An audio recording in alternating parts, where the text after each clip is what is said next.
Assalamualaikum warahmatullahi wabarakatuh. Apa kabar semuanya? Kembali lagi dengan podcast kelompok 3. Kembali lagi dengan saya Cahya yang selalu menemani kalian pada podcast malam ini. Tetapi malam ini spesial nih karena saya tidak sendiri. Saya ditemani dengan rekan saya, ada Firman. Hai Firman. Hai Cahya. Bagaimana kabarnya Firman?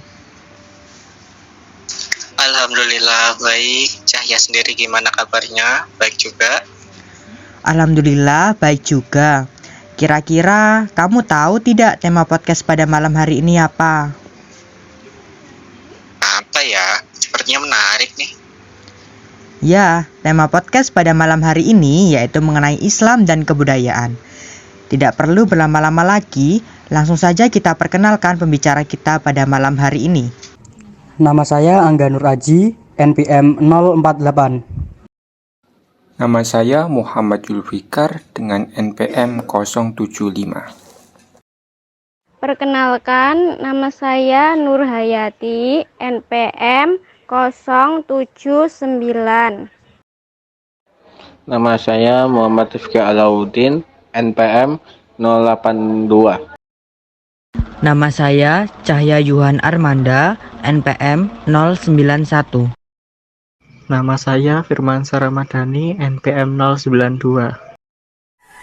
Yang pertama adalah pengertian Islam. Islam adalah nama agama wahyu dari Allah yang diturunkan kepada Rasul-Nya untuk disampaikan kepada manusia. Agama Islam berisi ajaran Allah yang mengatur tentang hablum minallah, hablum minanas, dan hablum minal alam.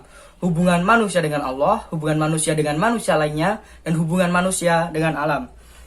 Islam dalam konteks ini adalah agama yang dibawa oleh Rasulullah sejak zaman Nabi Adam hingga Nabi Muhammad SAW. Yang kedua adalah pengertian budaya. Kebudayaan adalah cara hidup yang berkembang dan dimiliki oleh bersama serta diwariskan dari generasi ke generasi. Fungsinya adalah meningkatkan nasionalisme masyarakat yang memiliki budaya tersebut. Selain itu, juga dapat menimbulkan rasa empati dari masyarakat tersebut.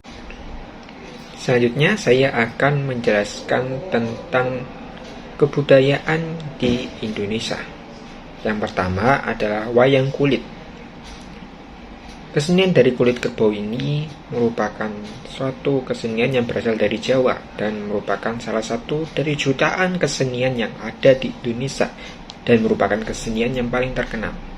Sehingga banyak sekali turis dari berbagai mancanegara yang datang untuk mengenal lebih jauh bagaimana cara pembuatannya dan bagaimana cara memainkannya dan juga kisah-kisahnya.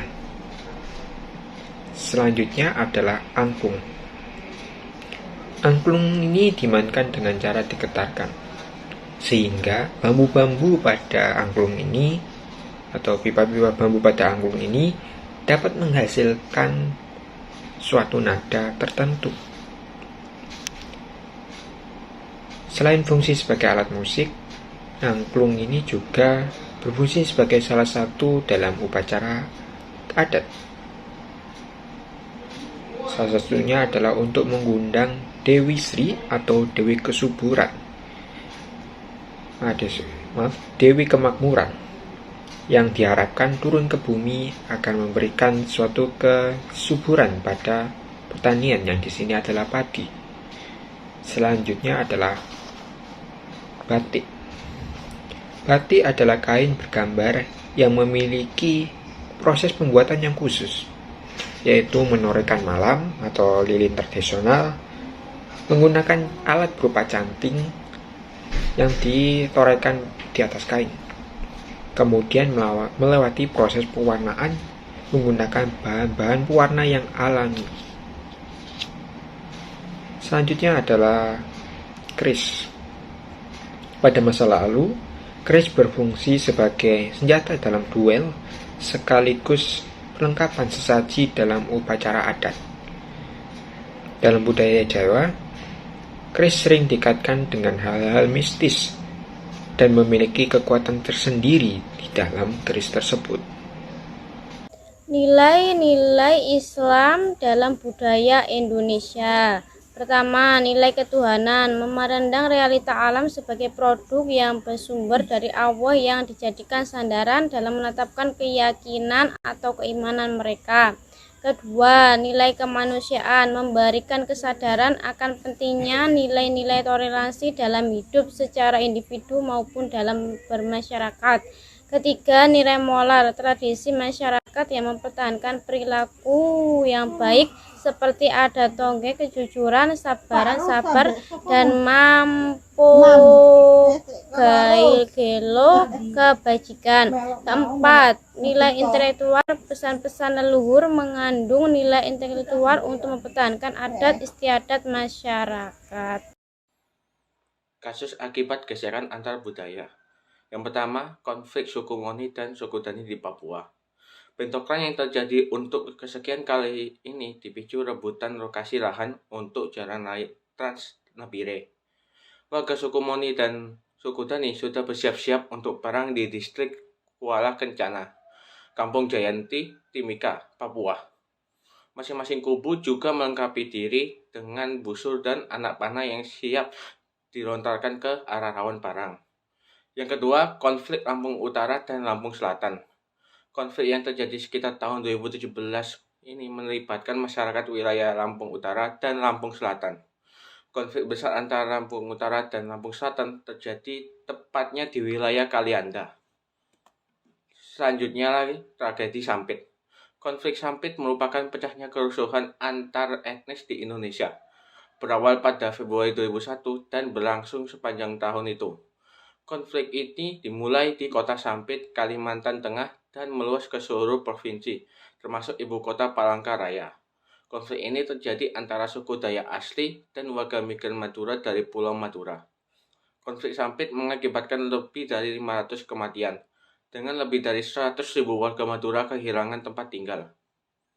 Baik, saya akan menjelaskan mengenai kasus akibat gesekan antar agama. Yang pertama, konflik Tanjung Balai.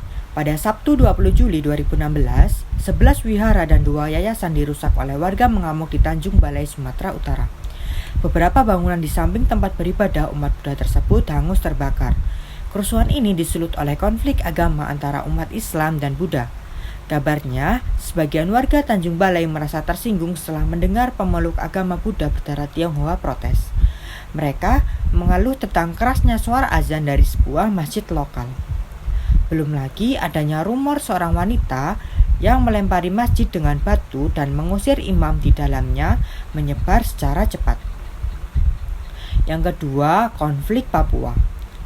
Konflik tersebut dimulai dengan tuntutan persekutuan gereja-gereja di Kabupaten Jayapura atau yang disingkat PGGJ. Mereka menuntut untuk membongkar menara Masjid Al-Aqsa Sentani. Alasan dibalik tuntutan PGGJ adalah menara Masjid Al-Aqsa Sentani yang dibangun terlalu tinggi dari bangunan-bangunan lain di sekitarnya. Kabarnya, bangunan masjid menghalangi pemandangan dan membuat gereja di sampingnya tampak khawatir. 3. Adanya konflik antar umat beragama di Aceh. Di tahun 2015, kerusuhan antara umat Muslim dan Nasrani sempat terjadi. Demonstran dari kubu Islam menginginkan pemerintah untuk membongkar beberapa gereja Kristen di Aceh. Korban pun berjatuhan. Beberapa orang dari kedua belah pihak suku banyak yang terluka.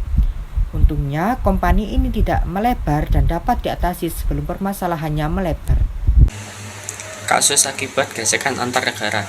Yang pertama ada konflik Suriah. Konflik Suriah adalah konflik yang didasari atas kepentingan politik dan ekonomi di masyarakatnya.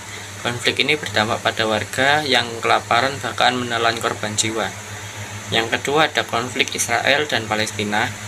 Konflik kedua negara ini masih terjadi hingga saat ini.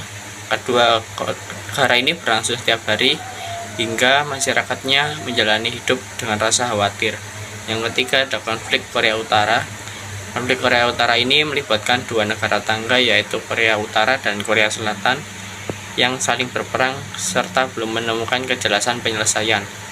Kedua negara merasa paling kuat, paling berkuasa dan paling benar, sehingga PBB mengalami kebuntuan dalam menyelesaikan konflik ini. Hal ini membuat kedua negara tak ada yang ingin memulai untuk berdamai karena perasaan tersebut. Baik, sangat menarik sekali ya pembahasan malam ini. Tadi sudah dijelaskan mengenai pengertian Islam dan kebudayaan, contoh kebudayaan di Indonesia, nilai-nilai Islam dan budaya Indonesia, serta kasus yang terjadi akibat gesekan antar budaya, agama, dan negara di Indonesia. Baik, terima kasih kepada semua rekan-rekan kelompok 3 yang sudah meluangkan waktunya untuk memberikan pembahasan mengenai Islam dan kebudayaan. Dan saya juga ingin mengucapkan terima kasih kepada para pendengar setiap podcast kelompok 3. Saya dan Firman pamit undur diri, sampai bertemu di podcast selanjutnya. Sampai jumpa semuanya. Sampai jumpa semuanya, sehat selalu. Wassalamualaikum warahmatullahi wabarakatuh.